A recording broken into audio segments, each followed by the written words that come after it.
El pasado 30 de mayo se celebró el Día Nacional aquí en Guatemala de el Popol Vuh. Entonces me puse a contar datitos y cosas super nerdas del Popol Vuh y pues mi amiga Brindis, Bookstagrammer también de aquí de Guatemala, me dijo que por qué no hacía un video y pues aquí estamos. Pero nada, yo soy Jack y esto es Project Dragonfly.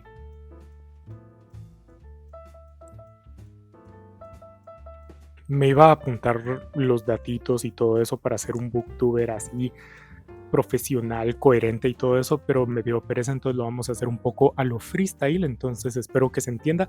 Esto suele ser mi estilo de videos, así como súper freestyle a como salga, entonces si les gusta suscríbanse al canal. Pero nada, comenzando, ¿qué es el Popol Vuh? El Popol Vuh no es la Biblia maya, es un texto mitohistórico del pueblo quiché. ¿Qué me refiero con mito histórico? Pues que es en parte mítico y en parte histórico. Se extiende desde la creación de la Tierra y el universo y todos los seres que habitan la Tierra, según la cosmovisión quiché, hasta la invasión española. La primera parte, la mítica, se centra principalmente en las aventuras de los dioses gemelos de Hunahpu e Ixbalamque y con la creación de los seres humanos. La parte histórica va más o menos sobre las migraciones y los asentamientos de los diferentes pueblos mayas hasta llegar a casi que un listado de los dirigentes de los distintos pueblos hasta, como ya dije, la invasión española. El texto original, o sea, texto ya como algo escrito, el libro como tal, surgió alrededor de 1550, pero sabemos que la historia, al menos del Popol Vuh, es muchísimo más antigua, con una de las más antiguas representaciones, al menos que sepamos, datando a eso del año 200 antes de la era común, es decir, 1750 años antes que se pusiera por escrito. Esta representación está entre los sistemas de recolección de agua en el mirador y representa una de las escenas en las que los gemelos van por el agua después de haberse dejado vencer por los señores del Xibalbá, van por el río para renacer y así vencer finalmente a los señores. Esta primera versión de 1550 no la tenemos, se perdió en algún momento de la historia. Era una edición anónima, pero no anónima por una sola persona, sino que fue escrita por un colectivo, fue puesto en palabra escrita por un colectivo que firma de hecho el Popol Vuh al inicio y al final como las madres de la palabra y los padres de la palabra. Solo en esa firma ya está presente un montón de la cosmovisión y la filosofía y el estilo poético de la narrativa quiché, específicamente precolombina, o la poética en general maya precolombina. Pero eso voy a llegar un poquito más adelante. La versión más antigua que tenemos es la transcripción hecha por el sacerdote Francisco Jiménez, que viene la transcripción en la que directamente copió pues, el texto original en quiché por las madres y los padres de la palabra, copiado y pues una traducción que iba al lado. Si solo tenemos la edición hecha por un sacerdote español, eso quiere decir que el Popol Vuh es un producto puramente español, es decir, puede que el sacerdote haya metido mano y haya cambiado más de alguna cosa. Eso es una concepción muy generalizada, o que al menos en algún momento fue bastante generalizada, pensar que el Popol Vuh no era un texto como íntegramente precolombino, o incluso llegar al extremo de decir que fue un instrumento propagandístico para convertir, para evangelizar a la población originaria del territorio al cristianismo, pero eso es falso, así de simple. Que Jiménez, que hay ciertas tergiversaciones por parte de Jiménez en el texto, el consenso dice que sí, pero al mismo tiempo las mismas tergiversaciones hay o han dejado cada uno de los traductores que ha traducido el texto, y no solo ellos, sino también todos los comentadores e incluso todos los lectores, porque pues al final de cuentas siempre que nos acercamos a un texto lo estamos modificando por nuestra propia subjetividad, por nuestra recepción subjetiva del texto. Eso quiere decir, o con eso estoy tratando de decir, que sí, probablemente hayan ciertas cosas que Jiménez haya dejado inconscientemente en el texto, pero que la esencia no solo de fondo, sino también de forma, es puramente precolombina. Primero, porque ya sabemos que las historias que cuenta el Popol Vuh vienen desde muchísimo tiempo atrás, como lo que estaba diciendo de esta representación en el Mirador, 1750 años antes de la invasión, sino también está representada en, o sea, no es esa la única representación, está en otros múltiples códices, textos, vasijas, etcétera, etcétera, etcétera. Entonces la historia sabemos que es puramente precolombina. No solo eso, sino que también otro de los argumentos, otro de los hechos que demuestran que es un texto puramente precolombino, viene por parte de Sam Kolob, el doctor Sam Kolob, un académico y lingüista quiché, que es el responsable de esta traducción más reciente, esta traducción y comentario al texto que me parece de lo mejor. Entonces sí, quieren mi recomendación a qué versión del Popol Vuh acercarse, porque, qué sé yo, solemos preocuparnos mucho por qué ediciones comprar los clásicos y las traducciones de los rusos y todo eso, pero cuando nos acercamos a la literatura precolombina se nos suele olvidar eso y comprar simplemente la edición más barata, cuando no, también requiere el mismo cuidado para la elección de la edición. En mi caso, como digo, recomiendo las que tienen la versión de Sam Kolob. ¿Y qué dice Sam Kolob? Pues básicamente esta traducción nace o llega a ser porque Sam Kolob ganó la beca Fulbright y con esa beca pues tuvo acceso a la biblioteca de Newberry en Chicago, donde está el manuscrito original de Jiménez, donde pues llevó a cabo el trabajo de traducción directamente desde la transcripción original de Jiménez. Ahí se dio cuenta de un montón de errores de otras traducciones, pero lo que principalmente difiere o cambia esta edición de Sam Kolob de las tradicionales es que la de Sam Kolob está en verso, y es que él defiende que el Popol Vuh no era una narración en prosa, sino era un poema épico, era una epopeya. Partiendo desde el hecho de que el Popol Vuh es un poema, viene a darse cuenta él, leyendo la transcripción, de que no solo es eso, sino que también comparte las tendencias estilísticas de otros textos de la época, otros textos precolombinos de la época.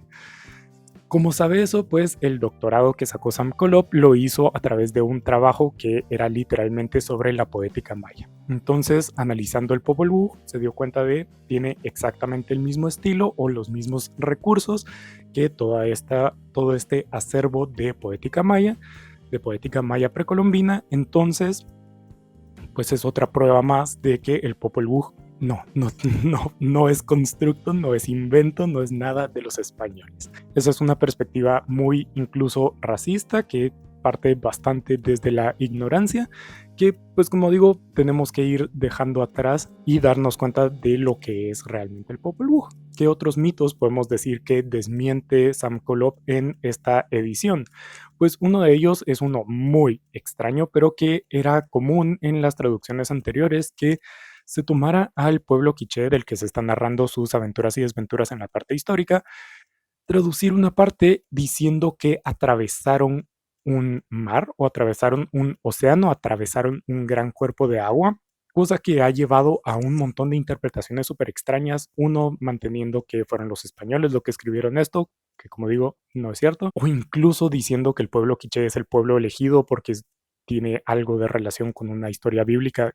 La cosa es que Sam Kolob, revisando la transcripción, se dio cuenta de que es solo una mala traducción y que nunca decía a través de ese cuerpo de agua, sino que decía bordeando, lo cual sí coincide con los récords de migración de la época, pero que, ajá, desmitifica algo que muy extraño se asentó en todo esto. Otro es, por ejemplo, el apodo de Pedro de Alvarado, que otro de los mitos muy racistas, muy supremacistas blancos, muy eurocentristas, es pensar que los pueblos mayas, los pueblos de Abya-Yala, del continente, y de Iximuleu, el territorio específico que ahora es Guatemala, asumir o decir que esos pueblos vieron a los españoles como la llegada de los dioses, lo cual, como digo, es tremendamente racista. Sí es cierto que hay récords que hablaban de que preveían una catástrofe, pero es muy diferente esperar una catástrofe que la llegada de dioses.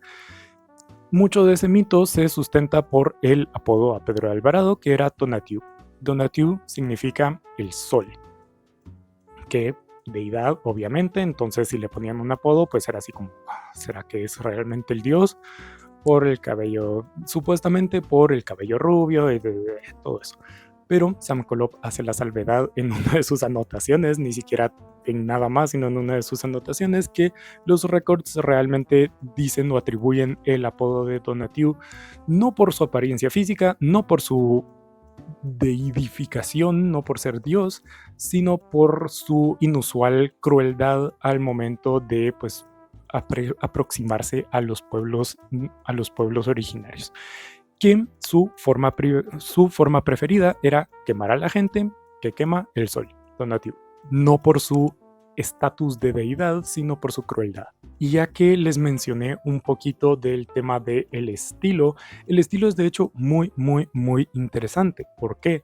Pues teniendo en cuenta que el Popol Vuh en su mayoría fue o se mantuvo por la tradición oral, si es cierto que, como digo, se escribió y se representó en diferentes medios, pero principalmente fue o perteneció a la tradición oral. Cuando se puso por escrito, obviamente fue por la intención de preservar la memoria, obviamente por la campaña de matar toda la cultura de los españoles durante la invasión.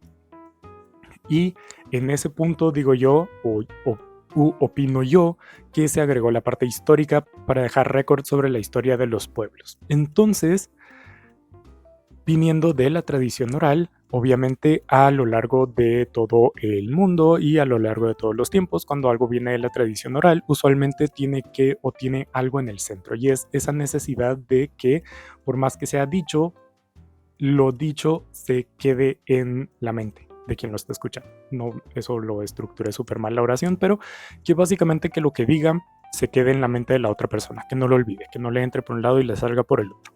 Y para eso diferentes culturas lo han hecho de diferentes formas, ya sea con la rima, con el ritmo, y el pueblo quiché específicamente lo hace con el ritmo más o menos, pero a través de un recurso estilístico muy concreto, que es el de el paralelismo.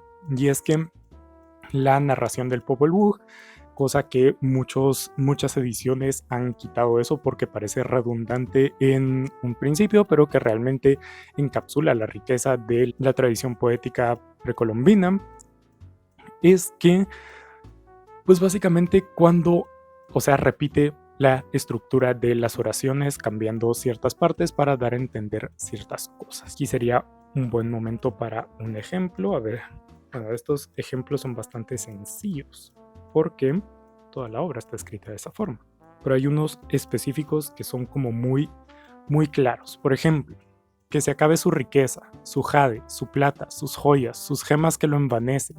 Si no, así lo hará toda la gente, que no se origine poder solo de riqueza. Ese es un fragmento random, pero que representa el estilo en el que mayormente está escrito el Popol Vuh. Y es que ahí está el paralelismo, ¿verdad? En sus joyas, en su jade, en su tal y tal, que ya de por sí ahí se pueden dar cuenta que es un tipo de paralelismo específico o distinto porque no se repite, o sea, se repite la estructura, pero de manera elíptica. Es decir, es un tipo de paralelismo elíptico en el que no se repite toda la frase, toda la construcción, en el que, aunque no esté literalmente escrita la estructura, se intuye que se está repitiendo y solo va cambiando poco a poco los elementos que va listando.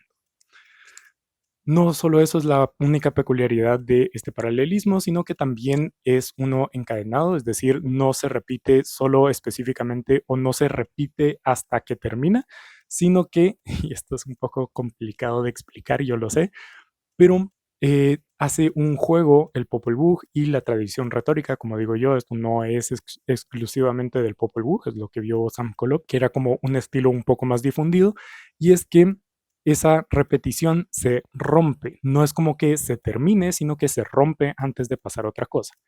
Por ejemplo, que aquí obviamente es un casi siempre, no un siempre, porque varía dependiendo de las necesidades dentro de la misma historia. Pero por ejemplo, aquí hay un pasaje, esta es pues la primera palabra, la primera expresión, cuando todavía no existía una persona, ni animal, pájaro, pez, cangrejo, árbol, cueva, barranco, pajón, bosque, solo el cielo existía.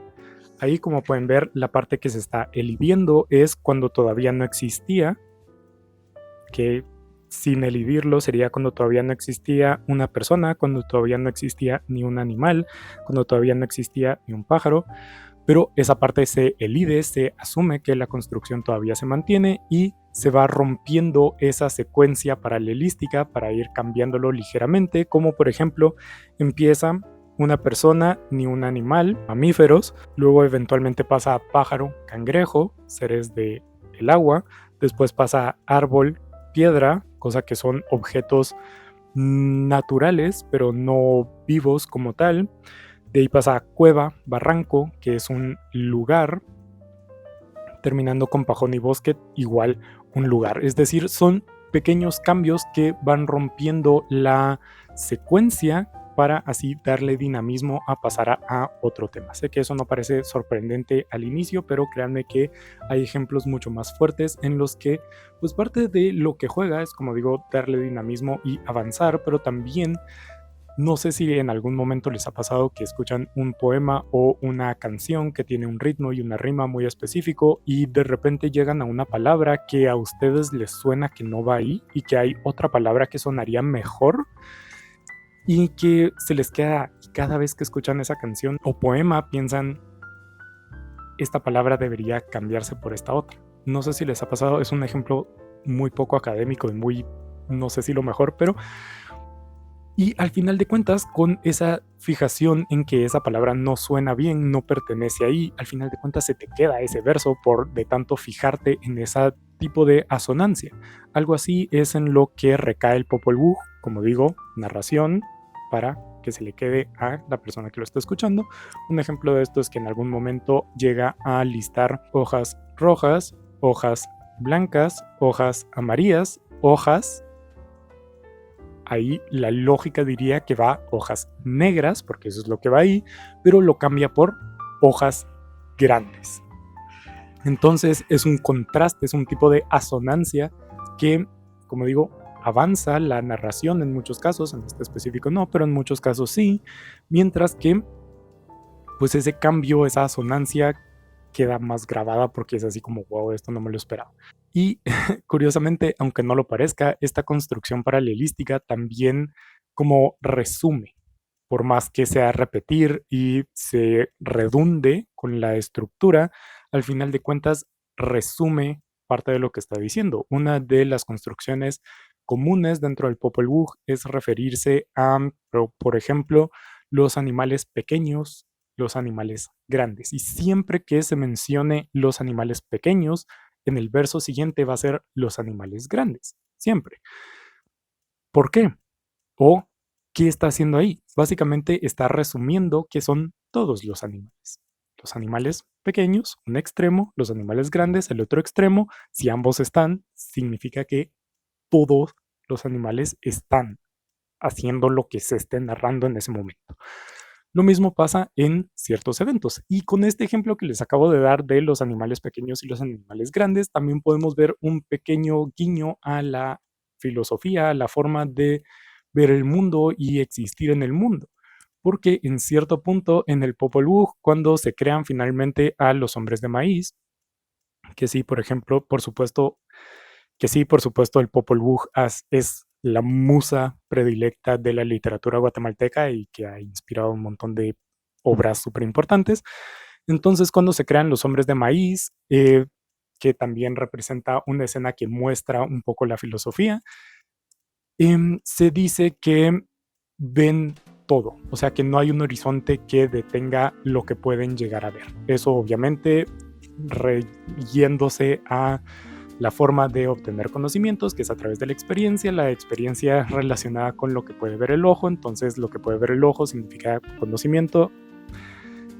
La cosa es que cuando ven los dioses que los hombres de maíz pueden ver tan lejos, se dan cuenta de que es un problema cuando les preguntan qué ven y los hombres de maíz eventualmente les contestan, vemos las cosas grandes, las cosas pequeñas, invirtiendo el ejemplo que les di anteriormente, y los dioses se preocupan porque dijeron lo más grande antes. Entonces se intuye a través del texto que la forma de representar lo pequeño antes que lo grande es un tipo de humildad a través de la palabra. No estoy calificado para hacer una interpretación etnológica del texto, pero es algo que se puede intuir simplemente por ver cómo reaccionan los personajes a una transgresión a la norma que está, como digo, en todo el texto. Que lo mismo pasa, siempre se mencionan primero las personas de mayor edad, los abuelos, los padres, los hermanos mayores, los hermanos pequeños, los padres, los hijos. Siempre la persona con mayor edad se menciona primero, diciendo tal vez, no sé, como digo, no estoy calificado para hacer un trabajo etnológico, pero para mostrar respeto, porque eso también se ve reflejado en la jerarquía, que hasta cierto punto el tema de la edad también se puede asociar al tema jerárquico, pero en momentos claves jerárquicos que claramente son jerárquicos, como la presentación de los señores del Xibalbá, siempre van de la persona con mayor puesto jerárquico a la de menos. Muestra de respeto que, como digo, se puede trasladar tras lo que sea a el tema de mencionar las personas con mayor edad primero, por ejemplo. Y es un montón de ese tipo de detalles muy pequeños que vemos, que podemos ver en el Popol Vuh, que al final de cuentas nos muestra un poquito de lo que pudo ser la filosofía quiché, por ejemplo. Y así con una y mil cosas. El Popol Vuh, como digo, es algo que deberían leer. O sea, es un texto súper interesante, súper importante para conocer a la literatura guatemalteca que se ha escrito después y pues para entender más o menos de otras culturas. Esta probablemente se la sepan muchos guatemaltecos, pero aprovechando que voy por aquí, este lugar se llama de manera muy fetichista Cayalá. Este es un lugar que aparece en el Popol Vuh, es específicamente de donde sale finalmente el maíz con el que estamos hechos, con los que se hicieron los primeros hombres de maíz, que se puede ver ahí representado con las mazorcas sobre estos pilares que terminan creando la figura esta de un tipo Partenón, sí, seguro, muy quiché todo, por supuesto, que acompañan todo el estilo arquitectónico del lugar, que es puramente colonial. Hay personas que se ven al espejo todos los días y no se ven la cara de payaso que tienen. Y una librería. Este definitivamente es un clip casual que no es para nada un guiño para un próximo video por el cual se deberían suscribir al canal para no perdérselo. Para ir terminando, ¿cómo diablos se escribe? Popol Vuh, W-U-J, o Popol Vuh, como suele ser la grafía, la forma de escribir más usual. Básicamente no hay una respuesta correcta porque la palabra Popol Vuh no está originalmente en el alfabeto latino. El alfabeto latino se impuso sobre los idiomas originarios. Entonces técnicamente ninguna, pero dice Sam Kolob que él prefiere W-U-J porque la pronunciación de Wuh es Wuh, no Vuh, no nada por el estilo. Wuh.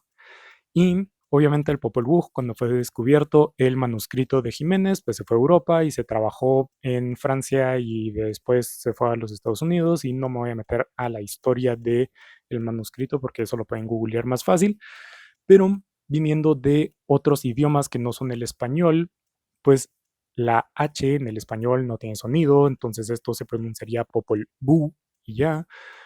Entonces, pues en otros idiomas la H sí tendría el sonido de la J, entonces ahí sí sería Popol Vuh. Entonces básicamente Sam Kolob prefiere W-U-J porque representa mejor el sonido.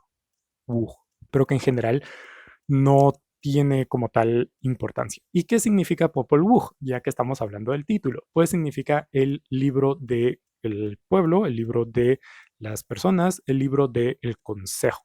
Otro tema interesante del título es que este no era el título, o sea, nunca fue el título. Como digo, las historias míticas vienen desde muchísimos años atrás y se transmitieron principalmente de manera oral, sí es cierto que representadas y plasmadas en diferentes medios, pero principalmente en tradición oral, que no necesita un título.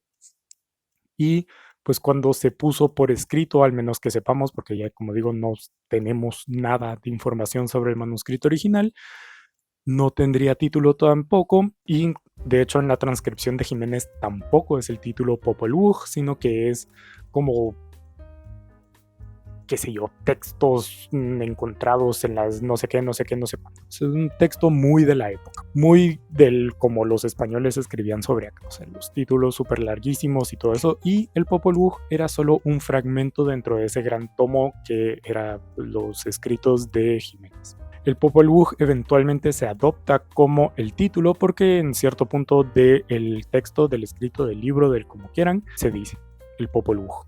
Entonces se toma así como, el Popol Vuh, bueno, ese supongamos que es su título. Y pues se plasma el título. Entonces, técnicamente ni siquiera ese es el título, pero no tendría título de otra forma, entonces Popol Vuh está bien.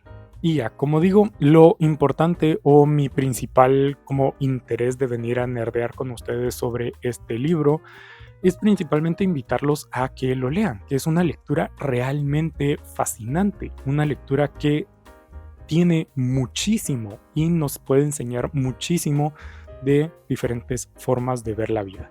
No solo en su forma de narrar, que como digo es bastante peculiar y es muy propia y es también fascinante porque es muy poética, muy bella, sino también por, pues eso, la filosofía que está contenida en algo que no es un tratado filosófico, es simplemente una narración de la vida y cómo llegamos a vivir y cómo se hizo el mundo, donde, pues sí, ahí usualmente están representados los valores de la cultura que representa esa narración de el origen. Como ya les dije, la metáfora esta del conocimiento como lo que se puede llegar a ver, los horizontes. También, por ejemplo, todo el tema de cómo se llega a construir la Tierra, el mundo.